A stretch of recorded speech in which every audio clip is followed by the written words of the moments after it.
Good morning. We have a very short time for this presentation. It's only 30 minutes. So if you have questions, we can address those afterwards. Can you hear me at the back? Okay. This is actually just sort of an overview of what is going on in the high-pressure industry. We are going to be a little biased towards the beverage industry because there's so much people that are interested in that area. So a good significant part of the presentation will cover what is going on in the beverage.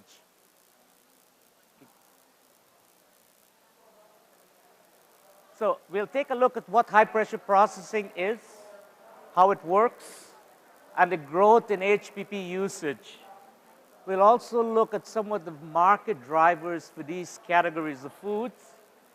And also we will end with a presentation or a very short 2-minute on the largest equipment that is being offered for HPP processing. Avure Technologies have just introduced a 525-liter system. And we have some brochures at the back that you can collect on that system itself. So what is high pressure processing? It is the compression of a fluid. In this case, it's the compression of water. During this compression, we induce physical, chemical, and biological changes to microorganisms as well as food components. It is a non-thermal process that inactivates harmful microorganisms as well as spoilage bacteria without affecting the nutritional content of food nor affecting the flavor. And that is why it's so attractive currently for the beverage industry. It is a process that eliminates the need for preservatives. No one that is doing HPP is using any of the chemical preservatives in their foods. So you have a clean label. How it works? Food in their final package is loaded in a basket. And that basket is put into the HPP vessel. That vessel is then filled with water. Now, once the vessel is filled, we add additional water. In physics, the only way you can do that is to make the volume that is inside there smaller. So with high pressure, there is a compression of liquid by 15% of its volume. And this is where we generate the energy to do the things that you're doing with HPP, killing bacteria or whatever else you are applying HPP to do for you. At the end of the cycle, the water is recycled, product is taken out, and then you are ready for a next cycle. The system on the 525 we'll talk about later with a 3-minute hold time for low acid foods. For a high acid product like an orange juice, the hold time in the vessel is about 60 seconds. The capacity of HPP has been increasing dramatically within the last 5 years, more so within the last 3 years. If we take a look at the curve, it's almost an exponential curve with the usage of HPP, and this data is through 2012. Avure has been a leader in the technology by putting out equipment both on the vertical machines as well as the horizontal machines in order to satisfy the demands for a larger output of products. If you take a look at this is what, on the graph on the left-hand side, it's show the different countries that have implemented HPP on a commercial basis, not for laboratory research. These countries, the United States and North America, basically are leading the way in the number of adoption, but we are seeing rapid growth in Asia, South America, as well as in Europe. The food categories in the United States primarily is ready-to-eat meats, but we are seeing a lot of the beverage industry growing worldwide. US has become not the leader in the beverage industry now, but it's catching up very, very quickly with some of these very high premium beverages. Seafood also is a major part of our industry. We don't talk much about it, but it's primarily for yield improvement and for processing enhancement and not so much microbiology. So what are the market drivers to the beverage industry? Food safety. There are regulations from the FDA requiring that you have a 5-log pathogen reduction. Salmonella, Listeria, E. coli 157, as well as Cryptosporidium parvum. Those rules are being enforced a lot more strictly now by FDA because of this massive growth of the beverage industry. HPP meets those requirements. Avure in 1999 submitted the petition to the FDA for the 5-log acceptance rule. And we have since done that with Health Canada as well as the European Union. Nutrition. There are no damage to your vitamins or sensitive bioactive components. So the product goes in, and I'll show you some data. It goes in, and the levels of your vitamins, whether it's vitamin C, niacin, folic acid, they all remain the same. Shelf life. Microbiological shelf life is never an issue with beverages. The problem you have with shelf life is depends on the quality of your packaging material. You have to exclude oxygen. You have to, if you can have a UV barrier, those are the things that will affect your shelf life, and it's not a microbiological issue. One of the drivers of the technology is that people would like to have the raw, fresh taste that they will have in the fresh squeezed fruits. So when we're doing beverages, there are some very important parameters to consider. What the objective is. Are you looking for a 5-log reduction? You're looking for a shelf life, or are you just trying to inactivate yeast? Once those objectives are satisfied, we looked at the pH of the product. That determines what the processing conditions will be. Acidulants, whether it's a product with a higher concentration of citric acid versus malic acid, that also plays an important role in selecting what those processing conditions will be. The bricks, obviously, is very important because the water activity will decrease significantly as you increase the bricks. When that happens, we have to change the processing conditions. The product temperature, the packaging material, as I mentioned earlier, and the raw material and formulations. One of the growth in the industry currently is the mixture of vegetable juices with fruit-based juices. That actually changes the entire microbial flora of your product. And with that, you have to understand what those microbial flora, what the target is, what the shelf life you're looking at, and then tailor those conditions to give you your objective. But the formulation is very important. If you take a look at the pathogen inactivation study, I'm not going to go into too much data, but as you can see with inoculation studies in the dotted line, the product itself will reduce the levels of inoculation or your pathogens, but it will never exclude it. And the lines that are going parallel to the x-axis, to the y-axis, and at the x-axis, you can see that the pathogens are destroyed and they do not recover. And these are the types of data that we have submitted to FDA earlier, as well as with some of the newer products to get acceptance for 5-log reduction processes for HPP. This is just a simple slide to simplify microbiology, not to go into too much data. E. coli 157 on the left-hand side is non-HPP processed.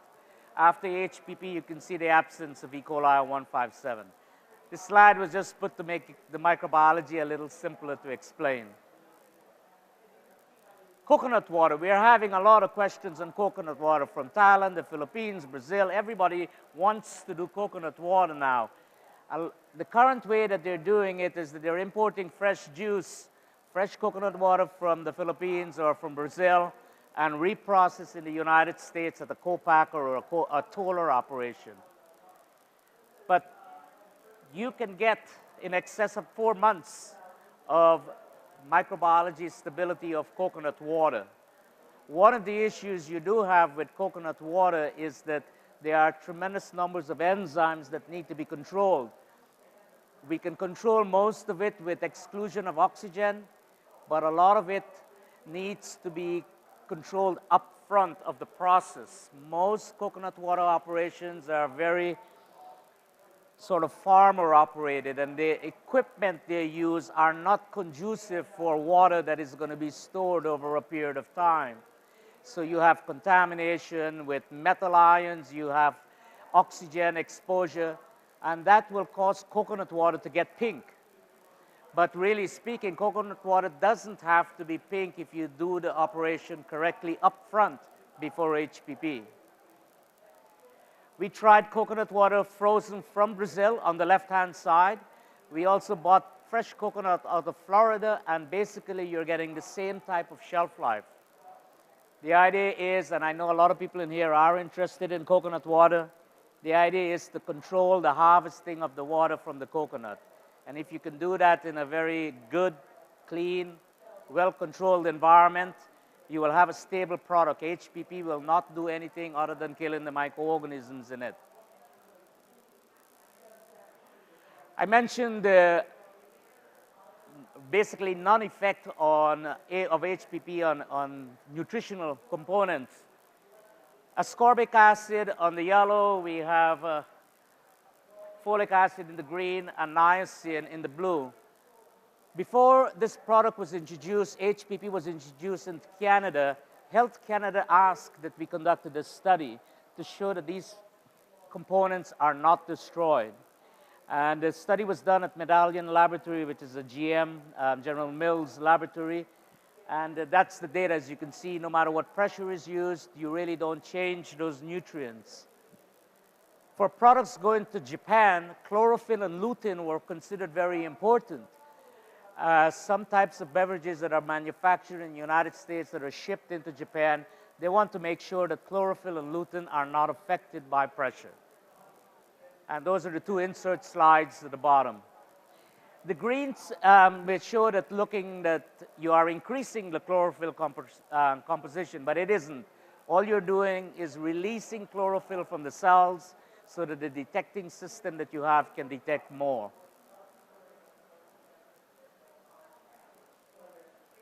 The taste. Raw juice, this is orange juice. Raw juice have the same taste profile of HPP juice.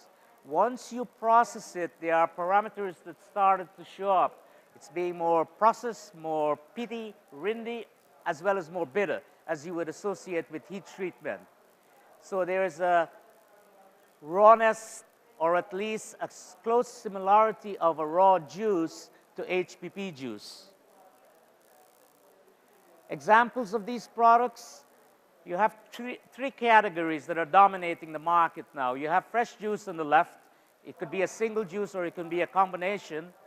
You have a mixture in the middle, whether it's with a carrot or kale or acai berry, but again, the base is either a citric or an apple. And then the right here, you have what they call the cleanse formulations, in which you have a very concentrated amount of vegetable juice inside of it. This is a new product that was launched in Brazil as of August 7th. It's in the market already, and this product here, they have already reached capacity because of the demand from the grocery stores, especially Walmart and Sam's Club in Brazil. This is a Starbucks product that we produce in Korea. It's being produced by Hongkok out of Seoul, and it's being manufactured exclusively for Starbucks. You can buy this in any of the beverage stores or grocery stores in Korea currently. Other types of products, you have a lot of products that are being marketed now that is a juice or pieces of apple that are in a puree, either in cups. The one on the left, extreme left, is a product out of Portugal. They were the first company to do it. The one in the middle, the squeeze tubes, those are done in Montreal or in Franklin Center by Leahy Orchards. And then you have several others. The one on the top right is in Italy. And the one in the middle is actually a nice application. They're being done in Holland right now. And it's almost like a health pack. They walk around with it. They could put it on cereal, on yogurt, as well as use it as an energy boost. All it is It's a puree of berry without any additives to it. We'll take a quick look at ready-to-eat meats and prepared foods. And the market drivers here have always been food safety because of regulations from USDA for the reduction of listeria in these types of food, especially sliced meats. And as I mentioned, the meat industry is biggest in the United States for this category of food. The reason is there are USDA regulations for control of listeria in processing plants. But basically what they do, many companies would also like to protect their brands and also to prevent recalls. So food safety is paramount in the eyes of the large food processors or meat processors in the US. And you may not know this, but almost all of the sliced meats in the US are actually being HPP'd, even though it doesn't say that on the package. Most of these companies do not own their own system. What they do is they go to tolling services. We have tolling services in Nebraska, in Milwaukee, in California, several places in the US. I think there are 8 tolling stations that are using Avure's equipment, and they just provide a service to the industry. Shelf life and quality extension, to me, in my view, this is what sells it to the industry. The quality of the product will last at least 90 to 120 days without any spoilage. You can buy now, I remember Hormel's product, the Natural Choice product, you can buy it in the stores in Singapore. It has over 120 days of shelf life. Clean label.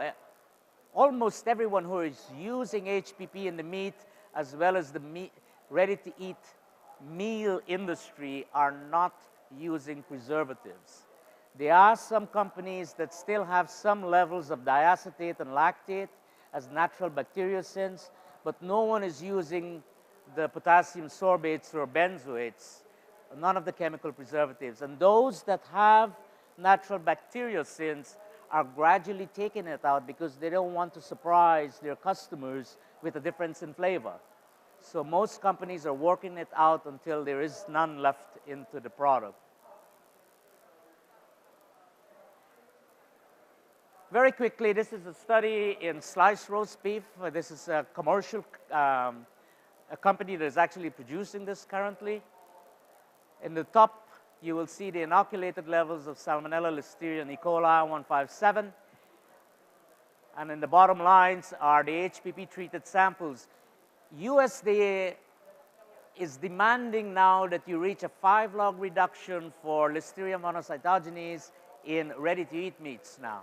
It used to be a few years ago, well, if you show a 2-log and a 3-log reduction, the USDA was satisfied with that.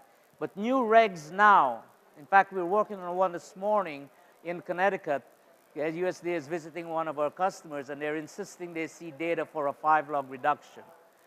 So most of the earliest studies that were done showing 2, 3 logs, you're going to have to do inoculation studies that demonstrate a 5-log reduction. I don't like it because it's ridiculous that you have that number of Listeria in your processing plant. If you do, you should not be in business. So 5-log is what the government wants to see. You just have to give them that. Shelf life, as I mentioned earlier, it's common for HPP sliced meats to get 4 months of shelf life. This is some, I think this is a Black Forest ham, and it's over 6 months of shelf life. The lines at the bottom, and then you have the control samples on the top. This is just a picture of a product in Canada. The left is the control, and the right is the HPP product. And there's several of these. You have products from Romania. You have products from US, Greece, Cyprus.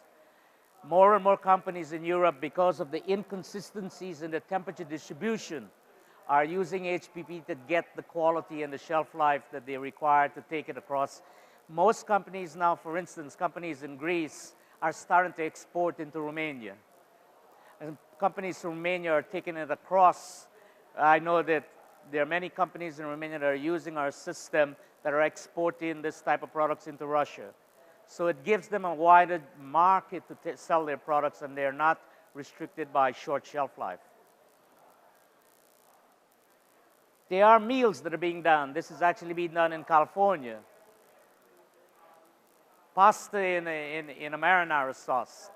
Almost anything that doesn't have a lot of air inside, and products that there may be some modifications of the formulation in order to suit HPP. You just can't take a product, and I remember Dr. Ito is at the back there, we were talking about this morning. You put a product in the HPP vessel, there are going to be changes, and you have to know how to modify the product in order to make the technology works for you on the aesthetic side, not the microbiology side. You don't want to change how your products look for the customer. Condiments, there are many of these in the market. I could fit as many as I can on one slide. So we have salad dressings that are being done by Bolthouse in California. You have a lot of avocado and guacamole. Most of you know the Avomex product that has been preached for many years. They are growing, but there are many other manufacturers. That product in the middle there is products that are using a different base to make wet salads. Like one of the biggest drivers now is to use Greek yogurt in order to make it and get away from the mayonnaise-based wet salad products. Hummus is a very large growth industry currently. In fact, hummus is really taking over the amount of salsas that were done by HPP. And hummus is an interesting product because it really fits into HPP. It has about 80% of carbohydrates and about 20% of protein. These two food components pick up a lot of moisture during HPP because there is an absorption into the molecule itself, the protein as well as the carbohydrate. It is one example, and I know you guys are from the food industry, you'd love to hear this. It is actually one example in which you can add more water to a product and it actually tastes better with a better mouthfeel. And that's really what is driving the hummus industry. Raw protein. This has become important because the price of beef has been increasing, and there is a more trend towards eating poultry products, turkey or chicken. And there have been several large recalls. You could read it in the HACCP presses or food safety presses. And that has triggered some more regulations by USDA on the control of salmonella, particularly in poultry products. There is also contracts that a lot of these companies have with their buyers. They are supposed to supply them salmonella or E. coli-free products. So it's also being driven by the processors that they exclude these pathogens from these types of products. This has also been driven by the pet food industry. The pet food industry raw protein is on the guidelines from the, I think, FDA currently for the absence of salmonella in their products. And that is a very large industry. I am surprised how much raw pet food is being sold to the pet food industry. But there are regulations that they need to be pathogen-free because of cross-contamination to the kids and to the adults, not to the animals that much. We did quite a few studies to demonstrate that it meets the requirement for USDA or FDA, whoever is controlling it, to show that you get a 5-log reduction. One of the things that you have with raw protein is that the protein goes through some denaturation issues when it's raw, and you want to minimize the changes by using the lowest possible pressure and time, as well as controlling the temperature. That's the most important factor in looking at these raw products. It's not just pressure and time. You have to get the kill to satisfy the requirements, but you also have to preserve a product that is ultimately marketable. And I took the slides up because of time. There are quite a few products of raw poultry and raw chicken that are available in the market that is done through HPP. You will not know because it's not written on the package. They are using toll processors to do it.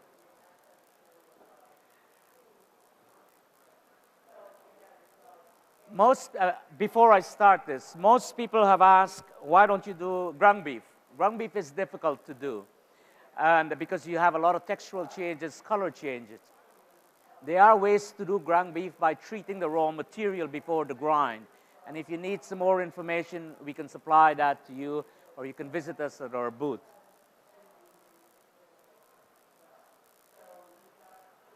We have currently a patent with, it's actually pending with Hormel Foods on the tenderization of meat to increase the tenderness as well as increase the cook yield as well as the flavor. You can take a raw cut of meat, a very cheap cut of meat, and give it the same texture profile as the filet mignon. You have to be able to understand what the conditions are. We are hoping that that patent will be granted within the next couple of weeks, and then we will be taking that out to our customers. We have just repeated the study, and it looks exceedingly well because we could replicate the earlier data. And we don't have a color change issues. On the right, there are two things to see on this picture. One, you don't have the drip loss associated with these type of meat after HPP because the moisture that you have, that fluid that comes out of a cut meat is actually absorbed into the meat. HPP on the right and non-HPP on the left. And the reason why you're not seeing any color changes is because the pressures are not what we use for killing microorganisms. We can control the pressure, we can control the temperature, and the exposure time is very short. We're talking about 10 seconds and 15 seconds. So this is a tremendous application that has a tremendous interest in the industry currently. I'd like to spend the next 2 minutes to show you a new system that Avure has put into the market as of yesterday. And that is the 525 liter, one of the largest HPP processing equipment. There have been 3 different improvements on these compared to other equipment Avure or anyone else have made. We have redesigned what the intensification is. We have cut down on the maintenance by reducing the length of tubing that goes from the pumps to the vessel, as well as the major improvement is increasing the diameter of the baskets. If you do that, you can actually increase your load efficiency compared to a 350 liter. It's upwards of 90% efficiency loading compared to our 350. So just the physics of it. If you have a larger diameter of a vessel, it will hold more product inside. If you lengthen it, you still have the restrictions of the smaller diameter. And this is just an animation of how the system works. I'll go through it as we look through. The entire system is enclosed in stainless steel. Baskets are loaded into the vessel. And one thing you can see here is that the intensifiers move with the closures. In previous installations, the intensifiers are separated, and there's a lot of stress and strain on the tubings. High pressure is generated into the system. We have 3 checks on the validity of the pressure here, 2 pressure transducers, as well as an elongation analog on the frame itself. So you have 3 ways of testing that you reach your critical control point. After pressure, the water is recycled. This is a new design also. All the water is recaptured. So you're basically operating your vessel with a dry floor.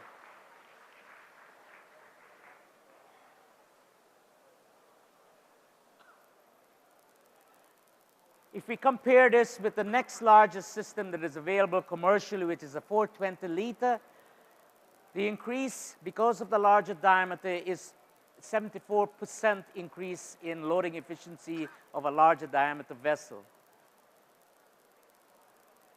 And this is where the answer is. You are increasing your diameter. Whenever you do that, you actually will increase the loading efficiency, whether it's a bottle, whether it's a vacuum pack, whether it's an MAP pack, it really doesn't matter, but you will gain more usable space in your HPP equipment. And I made it on time. Thank you. If you have any questions, we can address it real quickly. Yes, sir. Thank you.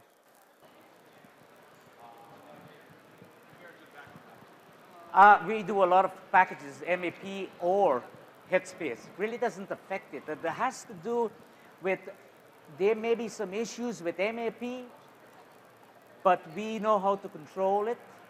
We can control the decompression rate.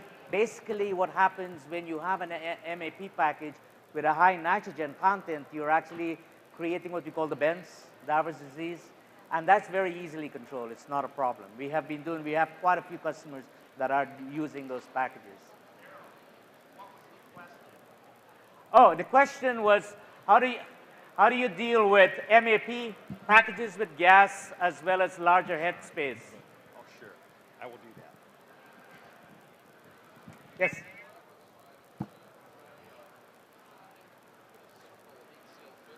Yeah.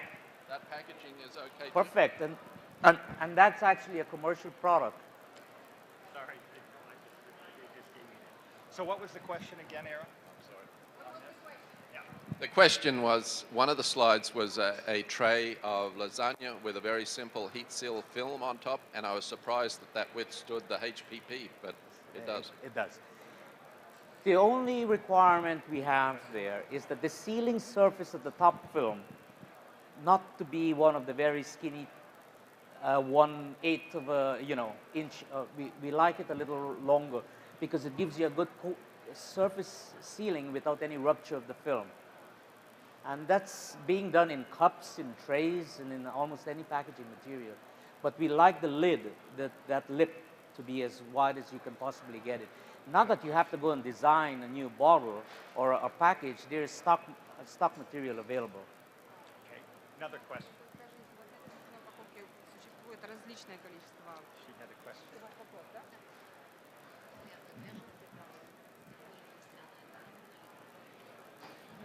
What about using this technology, the HPP, with glass packaging or plastic packaging, any metal?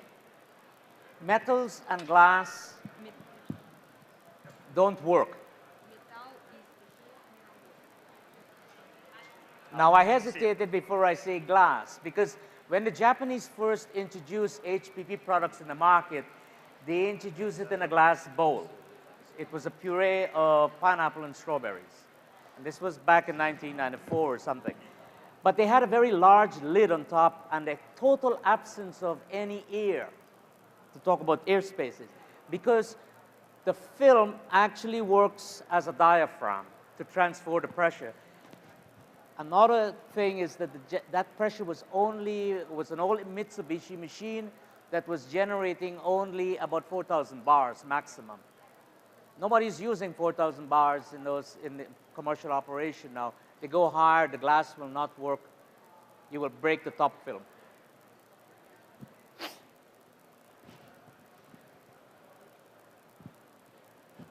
Any other questions? Are you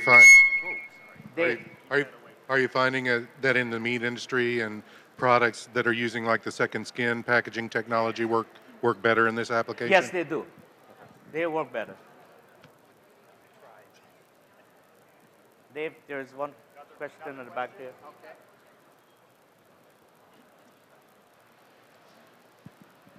Here you go. Thank you. Is it require special type material for label or packaging? What happened to the packaging on this process? No paper material, that's the special. Is polyester film material is good for this? Actually, polyester film is very good. Works very well. Thank you. You're welcome. Another question? Hi. Can you please repeat your recommendation for the coconut water and what is the best thing to do?